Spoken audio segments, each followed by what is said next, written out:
로마서 1장 29절 28절부터 봐야 되겠죠. 또한 그들이 마음에 하나님 두기를 싫어하며 하나님께서 그들을 그 상실한 마음대로 내버려 두사 합당하지 못한 일을 하게 하셨으니, 상실한 마음이 29절, 30절, 31절까지 되어 있습니다.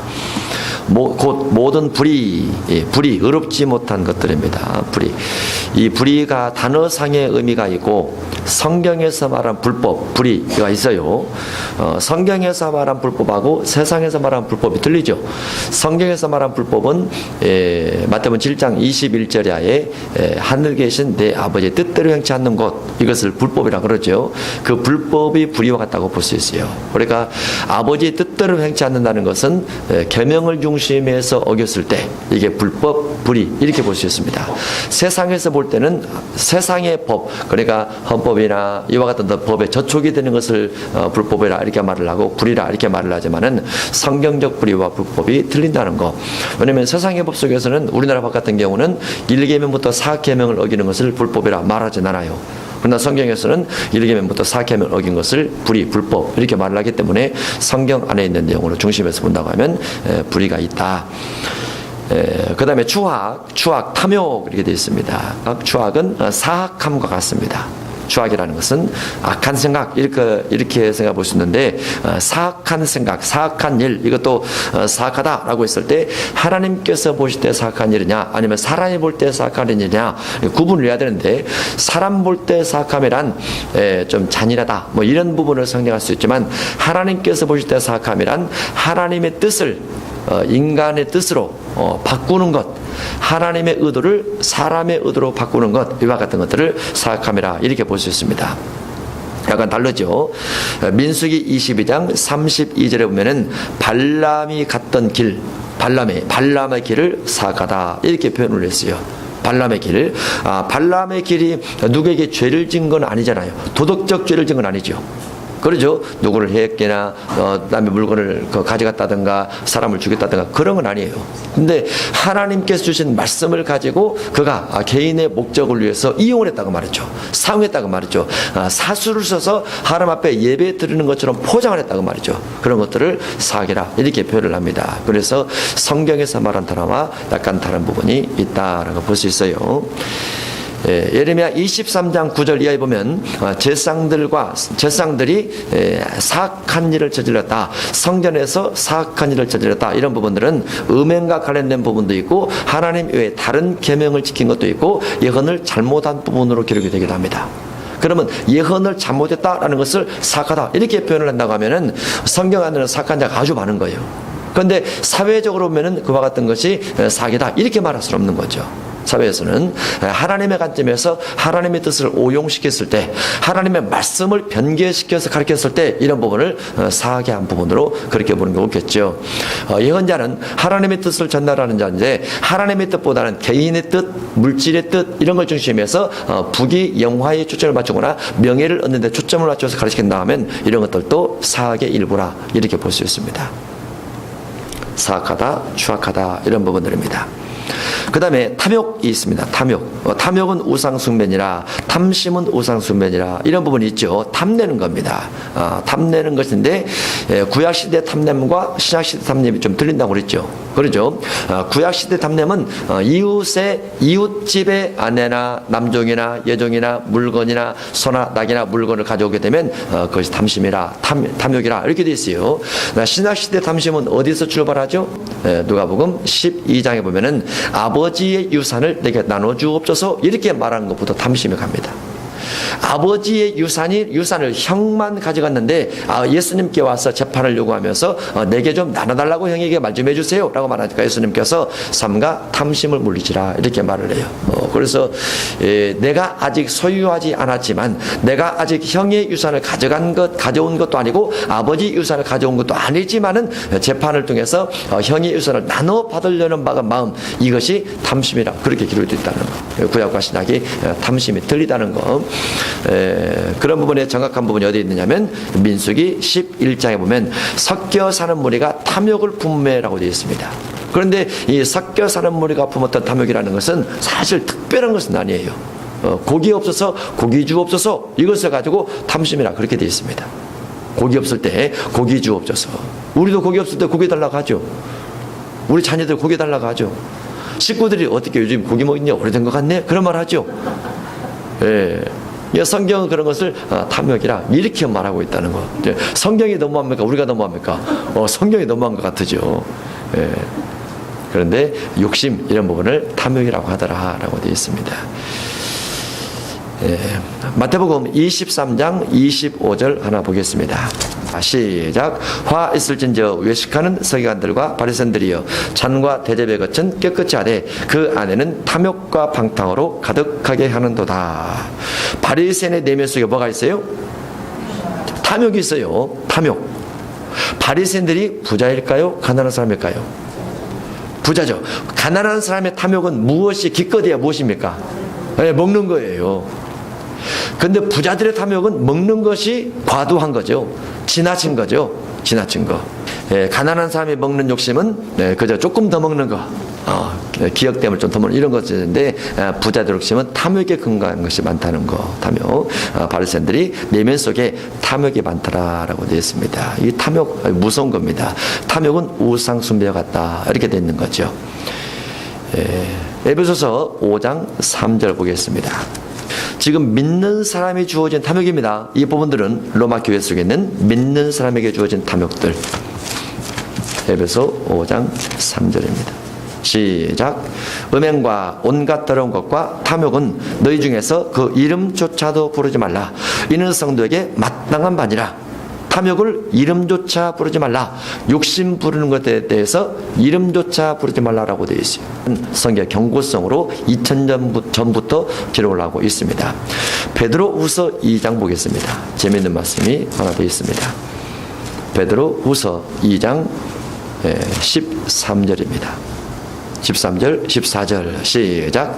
불의의 값으로 불의를 당하며 낮에 즐기고 노는 것을 기쁘게 여기는 자들이니 점과 흠이라. 너희와 함께 연애할 때 그들이 속임수로 즐기고 놀며 음심에 가득한 눈을 가지고 범죄하기를 그치지 아니하고 굳세지 못한 영혼들을 유혹하며 탐욕에 연단된 마음을 가진 자들이니 저주의 자식이라.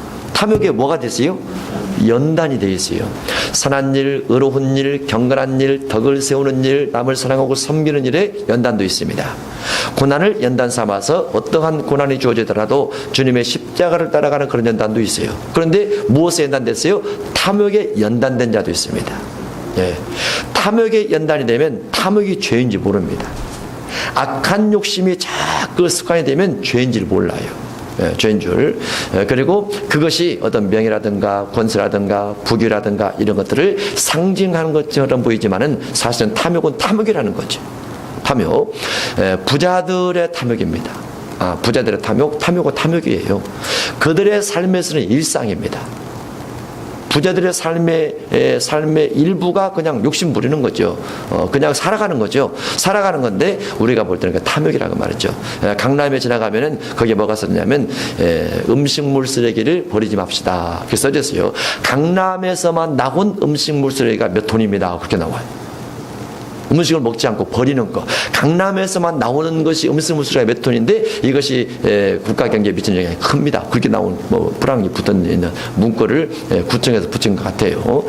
그 탐욕의 일부들이라 이렇게 볼 수 있습니다. 그들은 분하지만은 거려운 사람, 가난한 사람 볼 때는 지나친 탐욕이고 욕심이라 볼 수 있고 하나님께서 보시는 관점에서도 탐욕이 연단된 모습들이라 그렇게 볼 수 있는 거죠. 이런 부분들을 우리가 분명히 주의해야 된다라고 볼 수 있습니다. 탐욕. 그 다음에 악의가 가득한 자요. 악의, 고의죠. 악의가 가득하다라는 것은 고의로 뭔가 악한 짓을 저지른 것이 많다고 말이죠. 고의적인 것으로 악을 저지르게 되면 하나님께서 용서하지 않는 부분이 있습니다. 계획적, 의도적 어떤 범죄 같은 경우는 하나님께서 용서하지 않는 부분이 있어요. 물론 사람이 다 연약해서 때로 그렇게 품기도 하지만은 그러나 심판은 반드시 있다라고 볼 수 있습니다. 구약에 살인죄가 세 종류가 있습니다.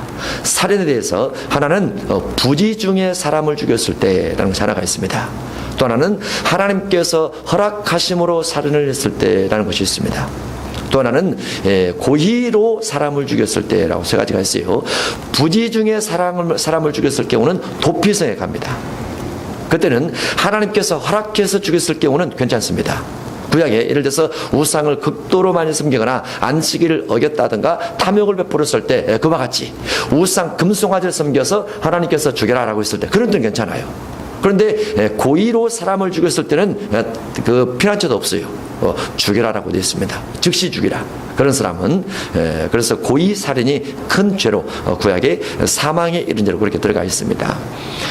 시편에 보면은 고의로 죄짓지 않게 하기 위한 기도가 들어 있습니다. 시편 19편입니다. 계획적, 의도적 범죄를 하지 않기를 우리가 조심해야 되죠. 또 그렇게 죄를 지었을 경우는 특히 우발적 범죄보다도 회개가 깊어야 된다고 볼 수 있습니다. 큰 죄가 있고 작은 죄가 있고 사망에 이른 죄가 있고 구분이 되기 때문에 그렇죠. 시편 19편 13절입니다. 13절 시작. 또 주의 종에게 고의로 죄를 짓지 말게 하사 그 죄가 나를 주장하지 못하게 하소서.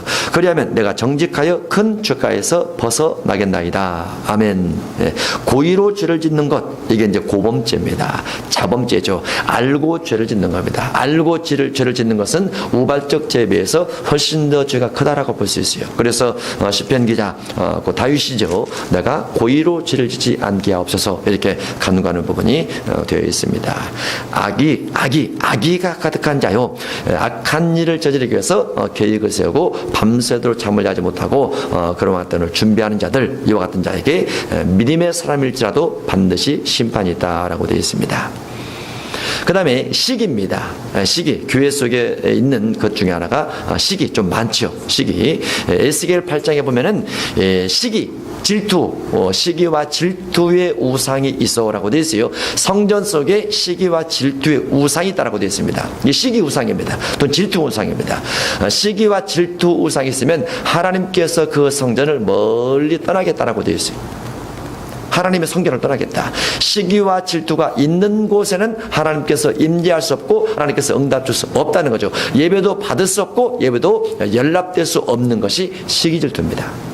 그래서 교회 안에 성도들끼리의 삶 가운데서도 시기와 질투가 많으면 하나님의 축복이 더뎌요.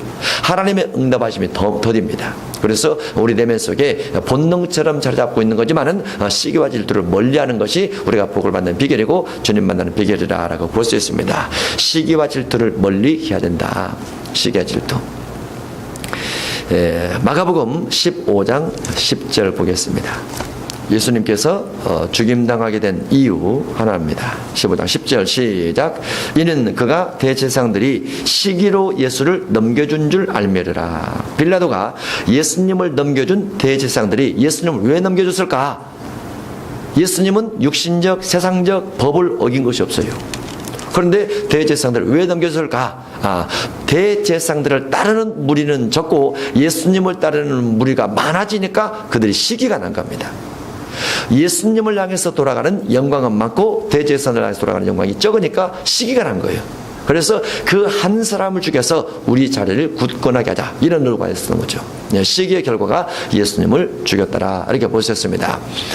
다윗과 골리앗 우리가 기억을 하죠. 다윗이 골리앗을 이깁니다. 이기고 돌아오게 되죠. 그러자 여인들이 다윗을 향해서 칭찬하면서 다윗의 죽인 자는 천만이요 사울이 죽인 자는 천천이라, 이렇게 막 노래를 하게 돼요. 그 말을 누가 듣습니까? 사울이 듣죠.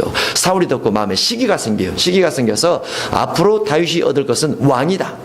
그래서 나와 내 아들이 얻을 왕위가 뺏길까 하니까 내가 다윗을 기회가 돼서 죽이리라, 이렇게 마음먹게 되는데 그 속에 시기가 발동하게 된 겁니다. 그래서 다른 사람이 나보다 뭔가 잘하거나 인정을 받거나 실력이 있게 되거나 뭔가 뛰어나게 되는 부분이 내 마음속에 용납이 되지 못해서 분노가 끌어올라서 그 상대를 향해서 뭔가 계획을 가지게 될 때 이와 같은 것들이 시기의 결과로 주어지게 됩니다. 그래서 시기가 많게 되면 사람을 죽이게 되기 하고, 결국은 사울왕 같은 경우는 40년 동안 다윗을 쫓아다니면서 계속 죽이려고 했고 정치를 뒷전으로 다윗을 죽이는데 모든 왕권을 다 소비했다, 이렇게 볼 수 있어요. 그래서 믿는 사람은 시기가 아주 위험하다 볼 수 있고 하나님의 복을 거부하게 되고 하나님의 복을 발로 차는 결과를 얻게 된다, 이렇게 볼 수 있습니다. 시기가 믿는 사람 속에 없어야 되죠. 없어야 됩니다. 그런데 불행하게도 믿는 사람 속에 이 시기가 많다는 것이 참 안타까운 일이라 이렇게 볼 수 있습니다. 그 다음에 살인에 대해서 보겠습니다. 살인. 믿는 사람이 살인을 하더라. 믿는 사람이 살인이 가능할까요? 불가능할까요? 가능하죠. 특히 이제 우리가 구약시대의 살인과 신약시대의 살인이 좀 틀리는데, 신약시대의 살인은 어디부터 출발을 하죠? 신약시대의 살인은 요한일서 3장 15절부터 출발을 합니다. 요한일서 3장 15절. 요한일서 3장 15절을 보면 사람을 미워하는 것, 형제를 미워하는 것이 살인이라고 되어 있어요. 형제를 미워하는 것, 형제를 미워하는 것부터 출발을 해서 그 다음에 마태복음 5장 22절로 간다 볼 수 있죠. 거기서 보면은 살인이란 노하는 것이다. 그 다음에 미련한 놈이라 말하는 것이다.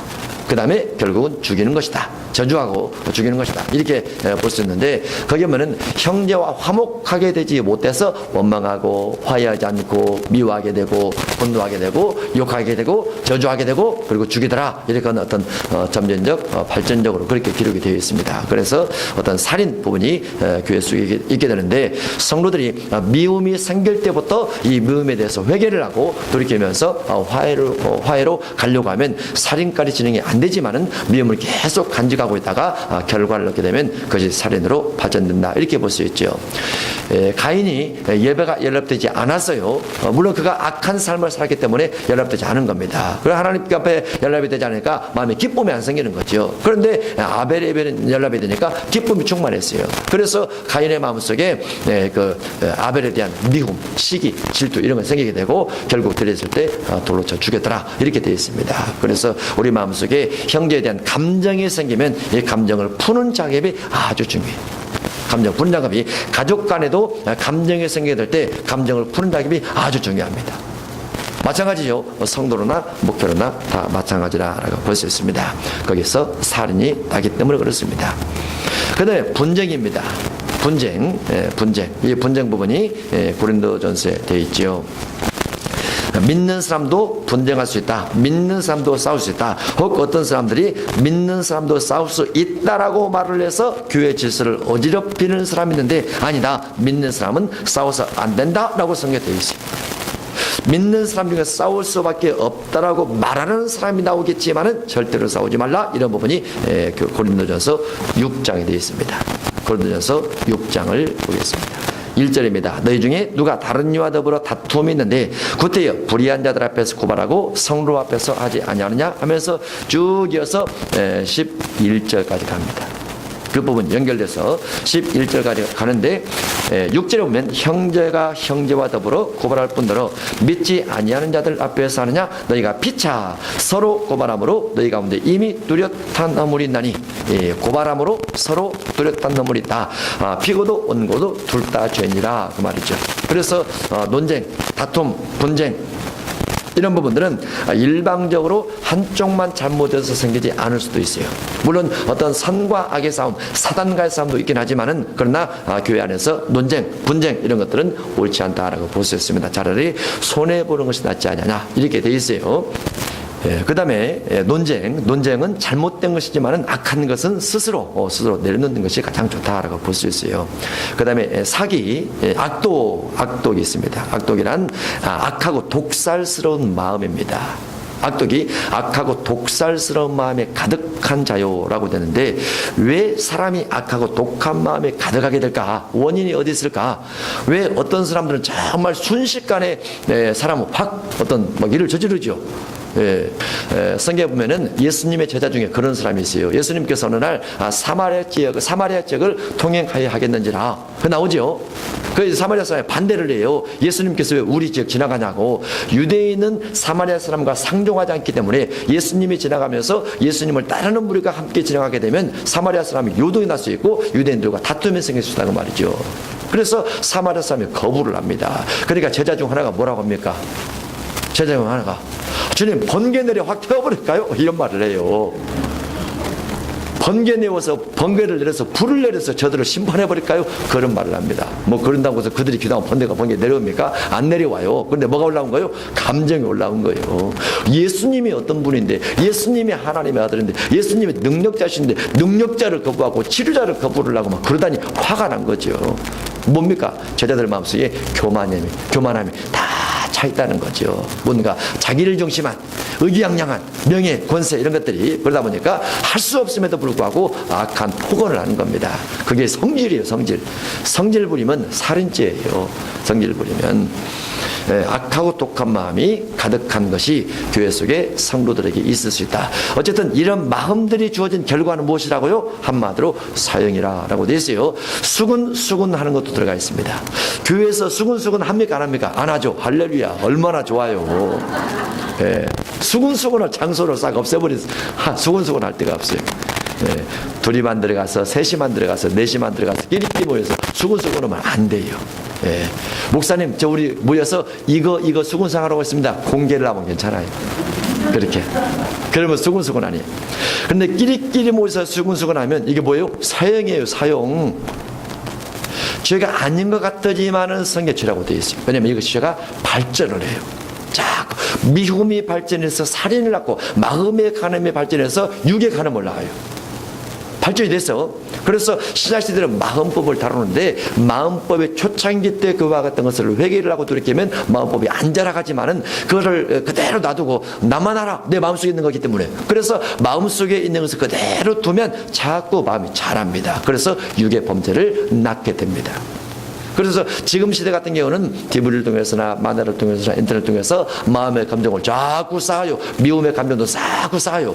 댓글을 달면서 감정을 자꾸 쌓아요. 그러니까 폭발이 되는 거예요. 폭발시킬 수가 없으니까 자꾸 사회적으로 아니면 댓글에다가 폭발을 시킨다는가 해서 막 안 좋은 글들을 써놓고 그러다가 모자 컷 눌러 쓰고 지나가다가 갑자기 그냥 공격하고 그런다고 말이죠. 지금은 사회도 어제 인터넷 통해서 하도 감정을 쌓은 사람이 많다 보니까 그냥 뻣뻣이 걸어갈 수가 없어요. 그런 사회가 됐어요. 그게 다 마음이 쌓아서 그런다. 수군하는 것도 쌓입니다. 자꾸 쌓여요. 수군하게 되면 누가 우리의 수군을 들을까라고 눈치를 보게 되죠. 그죠? 그래서 이것도 범죄로 기록이 되어 있습니다. 수군하지 마시기 바랍니다. 30절 비방하는 자요라고 되어 있습니다. 비방이 험담과 같습니다. 험담. 알고 험담할까요? 모르고 험담할까요? 그 사람 면전에서 험담할까요? 밖에서 험담할까요? 안 보는 데서 험담을 하죠. 우리가 공식적으로 대통령도 안 보는 데서 욕한다 그러는데 어쨌든 험담입니다. 성경에서 뭐라고 되어 있어요? 이게 죄라고 되어 있어요. 험담이 죄라고 되어 있어요. 비방하는 자요. 저는 안 보는 데서 비방 안 합니다. 보이든 안 보이든 우리 사택에서도 밥을 먹으면서 누구 성도들 이야기 안 나와요. 애들이 교회에서 무슨 일 있는가 잘 몰라요. 말을 안 하니까. 목사님도 집에서 이야기하고 사모님들이 목사님도 못 믿고 교회 성도를 다 못 믿는다고 하는데 우리는 그런 일 없어요. 할 곳이 있어야죠. 성도가 다 이쁘게 해보는데 험담할 것이 뭐가 있어요. 여러분들 다 마찬가지죠. 할렐루야. 험담할 것이 없어요. 교회 가나 집에 가나 놀러 가나 어디를 가도 다 터놓고 그냥 다 지내죠. 험담, 비방입니다. 비방할 것이 없어요. 하나님께서 미워하시는 자요. 하나님께서 미워하는 대상이 있어요. 하나님 어떤 사람 미워할까요? 성경에 다 나와 있죠. 10계명의 두 번째 계명입니다. 우상숭배죠. 너는 위로 하늘에 있는 것이나 아래로 땅에 있는 것이나 땅 아래 물속에 있는 것에 어떤 형상이든지 자기를 위해서 만들지 말라.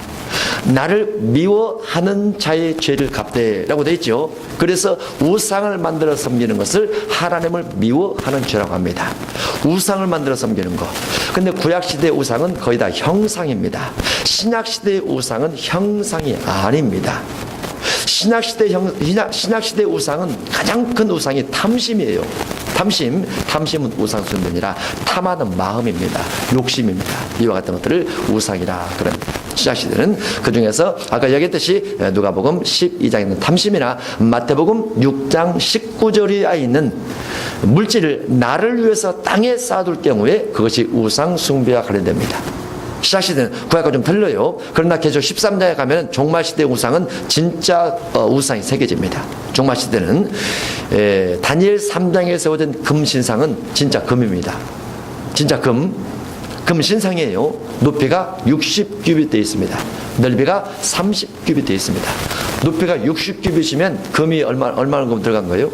높이가 60규빗이면 몇 미터입니까? 약 30미터예요. 30m 된 금 봤어요? 네, 그거 없어요. 찍지도 못해요. 너무 커서. 그런 공장이 없어요. 보통 이제 1kg짜리 뭐 이렇게 만들죠. 우리가 1kg이 공식적으로 성경에서 60kg라고 했죠. 한 달란트가 60kg. 60kg 금덩이 봤어요? 예, 근데 키가 30m 되는 이 금신상 같은 경우는 뭐 수천 톤 나갈 겁니다. 수백 톤 나갈 것 같아요. 수백 톤, 수천 톤 이렇게 나가죠. 예. 하나님께서 미워하시는 것은 우상숭배라는 거. 우상숭배를 하면 하나님께서 미워하시면서 사형에 해당된다. 그 다음에 능욕하는 자요. 능욕한다라는 것은 능욕한다는 것은 깔보는 겁니다. 무시하는 겁니다. 심술 굽는 겁니다. 악한 의도를 가지고 상대방을 저주하는 것, 이런 것들이 능욕하는 겁니다. 능욕하는 것. 예를 들면 사무엘상 17장 23절에 골리앗이 나타나서 이스라엘을 능멸했어요. 능욕하고 저주를 합니다. 무시를 합니다. 하면서 무시를 하죠. 그게 능욕에 해당된다라고 볼 수 있습니다.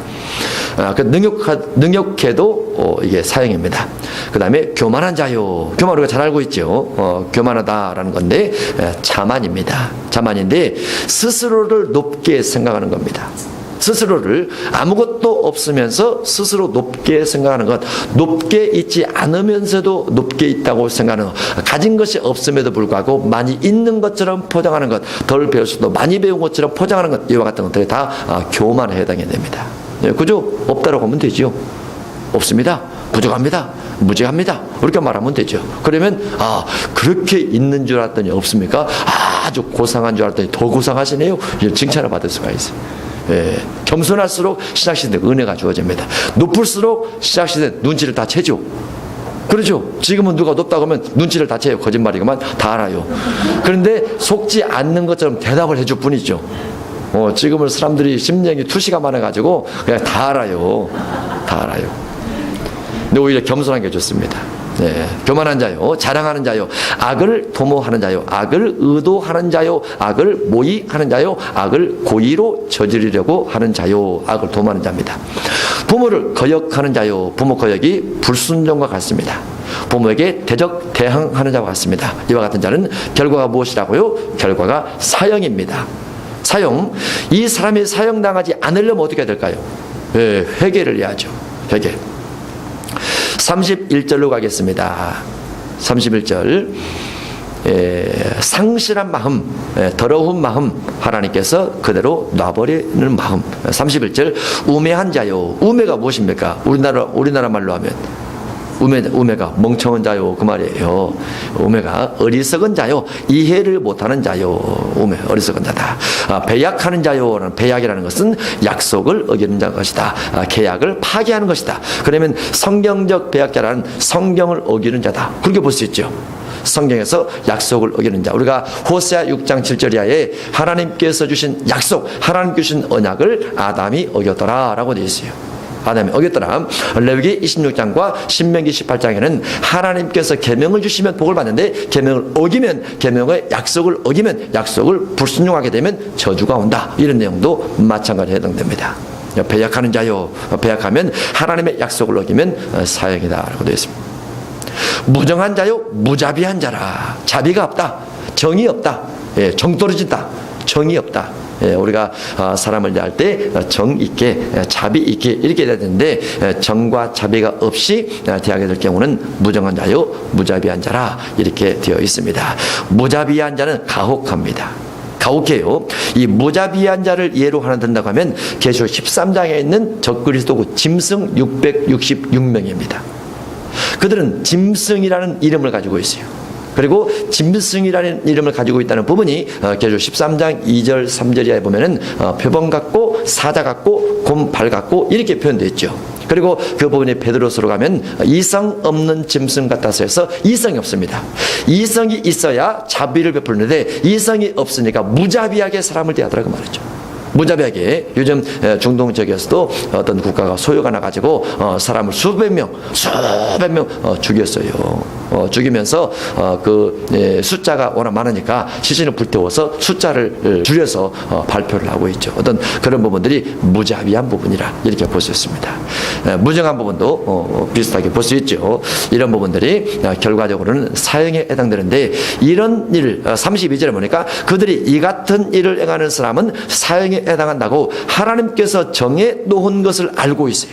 왜냐하면 구약 성경도 이런 부분이 많이 나와 있고 성경 전체에 많이 나와 있어요. 많이 나와 있음에도 불구하고 그와 같은 일들을 저지르더라고 말이죠. 알고도 저지르니까 고의성이 있는 거죠. 우리가 성경을 알면 할수록 뇌초가 무엇인지 깨닫고 깨달을수록 회개를 하고 회개할수록 깨끗하게 됩니다. 기억 속에는 죄가 남아있지만은 하나님께서 우리 죄를 기억지 않을 만큼 죄의 피로 다 씻어주시죠. 그러나 죄가 무엇인지 깨닫지 못한 사람은 깨닫지 못한 가운데 또 죄를 지어요. 그러면 교회에 들어와서 주님을 섬기면서 죄가 무엇인지 알고 회개를 하고 깨끗하게 씻음받은 사람이 다시 똑같은 굴레 속에 안 들어가야 되는데 들어가면서 이런 일을 저지르며 살더라고 말이죠. 로마 교회가 그러더라고 말이죠. 그래서 그렇게 하지 말라라는 부분으로 권면을 하면서 바울이 편지를 써 보내고 있는 것이죠. 하나님께서 정해 놓으신 것을 알고도 자기들만 행할 뿐 아니라 또한 그런 일을 행하는 사람을 옳다라고 하더라. 잘못된 거죠. 잘못된 거예요. 잘못된 건 잘못된 겁니다. 아닌 것은 아니요 라고 말할 수 있어야 되고, 죄인 것은 죄요 라고 말할 수 있어야 우리가 죄에서 벗어날 수 있어요. 죄인데 사람이기 때문에 어쩔 수 없어 합리화시키면 죄에서 못 벗어납니다. 나만 죄짓나 모든 사람이 죄짓지 하고 합리화시키면 죄에서 벗어날 수가 없어요. 우리가 죄인인 줄 알고 있어요. 예수님께서 우리가 죄인인 줄 알고 우리가 연약한 인간인 줄 알고 있어요. 사람이 연약하고 어떤 죄성에 노출될 수밖에 없는, 마귀에게 질 수밖에 없는 연약한 체질을 갖고 있다는 것을 알고 있어요. 그렇지만은 주님께서 알고 있는 그 부분을 가지고 우리에게 은혜를 베풀어주는 거죠. 그래, 너희가 연약하니까 주의 피로 나오라고 말이죠. 너희가 범죄할 수밖에 없으니까 주의 피로 나오라고 말이죠. 주님의 피를 찍어다가 회개를 하면서 씻으면 깨끗하게 만들어줄 테니까 나오라 말이죠. 그런데 로마 교회 속에서 이와 같은 죄를 지면서도 다른 사람의 죄를 자꾸 용납하다 보니까 죄가 많아지는 거예요. 죄가 많아지고 커지고 하니까 교회가 거룩함을 상실하게 되고, 바울이 권면하면서 제발 성도는 그렇게 살아가는 것이 아니고 성도는 깨끗함을 관리하며 살아가는 것이 성도이기 때문에 이것을 간직하면서 그것을 강력하게 권고를 주고 있는 겁니다. 이것은 곧 우리에게 하는 말과 같다라고 볼 수 있죠. 그래서 성도가 믿음의 사람이, 신앙을 고백한 사람이, 주를 그리스도로 고백한 사람이 이와 같은 육신적 범죄를 통해서 사형에 해당할 수 있기 때문에 우리가 조심해야 된다. 다른 말로 회개해야 된다. 이렇게 볼 수 있습니다.